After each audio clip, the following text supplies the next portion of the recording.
आप देख रहे हैं जौनपुर का फास्ट न्यूज। जनपद जौनपुर के थाना रामपुर से पंचायत से आपसे बता दूं कि जब हमारे संवाददाता की बातचीत पीड़ी विशाल जायसवाल से हुई तो उन्होंने बताया कि सर यह जमीन जिसमें हमारे पिताजी 4 भाई हैं जो कि चारों इस जमीन पर खातेदार हैं और सभी की जिम्मे 4-4 डिसमिल जमीन पड़ रही है, जिसमें कुछ हिस्से में किसी भी अन्यत्र कार्य कर रहा था। जैसे कि आप वीडियो में आप देख पा रहे हैं कि गेट है जो कि बैनामा कराए हुए जमीन का गेट है, जिसके सामने यह बाउंड्री वॉल बनवा रहे थे, उसको कब्जा कर रहे थे और जो बैनामा की जमीन के बगल में 4 डिसमिल विशाल जायसवाल के नाम की जमीन है, वहां तक बाउंड्री जमीन बढ़ाकर बाउंड्री वॉल कर रहे थे। यह मामला थाना तक पहुंचने के बाद पता चला कि मामला कोर्ट में है। अब कोर्ट में क्या मामला है यह भी मैं आपको बता दूं। जब हमारे संवाददाता की बातचीत पीड़ी विशाल जायसवाल से हुई तो उन्होंने बताया कि हमारे बड़े पिताजी इस जमीन का कागज को दिखाकर बैंक से 10 लाख रुपया लोन ले लिया और मेरे पिताजी को गवाह बना लिया। उसके बाद बैंक से नोटिस आया, तत्पश्चात हमने बैंक के ऊपर मुकदमा किया। उसके बाद मुकदमा करीब सालों से चल रहा था। मामला रामपुर थाने पर रुका, लेकिन उसके बाद कल यानी दिनांक 10 दिसंबर को लेखपाल कानून और जो समय वर्तमान में रामपुर नगर पंचायत के चेयरमैन 30 से 35 लोगों को पहुंचे और जबरदस्ती जो हमारे बैनामा की जमीन के सामने गेट है उसको तोड़ फोड़ करने लगे,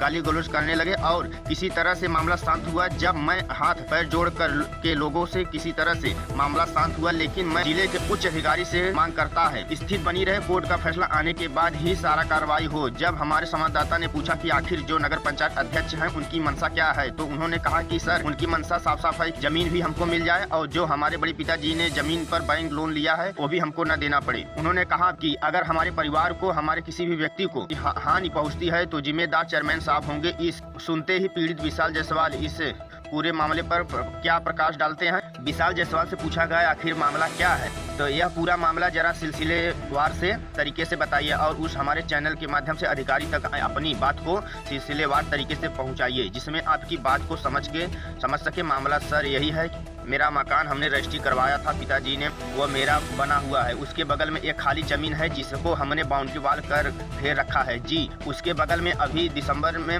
हमने रजिस्ट्री करवाया है गुरु शरण सिंह जी से, उसके हमने बैनामा बनवा रहे हैं। तो उसमें मेरा नाम के माध्यम से आता है तो 45 फीट 15 फीट समथिंग, चूंकि मेरा जो आता है हमने थोड़ा ही बाउंड्री वॉल कर रखा है, उसमें 4 डिसमिल मेरे पिताजी के नाम से है। हम के एवज में हमने मात्रा 5 फीट बढ़कर जरूरत के अनुसार हमने बढ़ाकर बनाना चाहा। बाकी जमीन जो भी बचा है शेष रकबा है वह छूटा हुआ है। जी हाँ, विवाद के नाते हम तो लगभग 15 दिन पहले थाना रामपुर एप्लीकेशन दिए थे। द्वितीय पक्ष बोले कि काम बंद कर दीजिए, चलिए थाने। हम लोग एक काम बंद कर दिए, फिर वहाँ से आए, साहब बोले कि आपसे मिलकर बैठकर सुलह कर लीजिए। हमने कहा ठीक है सर, तो सुलह कर लेंगे। आप ये वीडियो YouTube पर देख रहे हैं तो हमारे चैनल को सब्सक्राइब करें और बेल आइकन को दबाना ना भूलें।